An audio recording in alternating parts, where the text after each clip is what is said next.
মেনুতে যদি এরকম ছোটো মাছের ঝাল থাকে তাহলে এক থালা ভাত তো আমি খেয়েই নেব। বাজার থেকে আজকে আনা হয়েছে এই মৌরলা মাছ। আজকে এই মৌরলা মাছের বেশ ঝাল ঝাল রেসিপি আমি বানাবো। নুন, হলুদ, লঙ্কার গুঁড়ো, জিরের গুঁড়ো দিয়ে মাখিয়ে নিলাম। আসলে মাছটা আজকে কাঁচাই মাখিয়ে করব। তোমরা কারা কারা এরকমভাবে করো জানিও আমাকে। আসলে আমি এইভাবেই ছোটোবেলা থেকে খেয়ে এসেছি, তো সেই আমার মায়ের রেসিপিটাই আজকে তৈরি করে তোমাদেরকে দেখালাম। আসলে জানো তো, এগুলোকে আমরা মৌরলা মাছ বলি, আর আমার দিদা ঠাকুমারা বলে গুড়া মাছ। আমার দিদাকে দেখেছি এরকমভাবে মাছগুলো ভালো করে মাখিয়ে কলা পাতায় করে। তাতে জানো তো, কলা পাতার একটা আলাদাই ফ্লেভার চলে আসে, ওটাও কিন্তু দারুণ লাগে।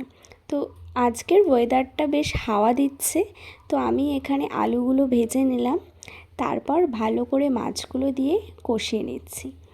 এরকম বিভিন্ন ধরনের রেসিপি বিভিন্ন রকমভাবে আমরা যদি ট্রাই করি, সত্যি খেতে খুব দারুণ লাগে। তো আমার রান্নাটা তৈরি, কেমন লাগলো?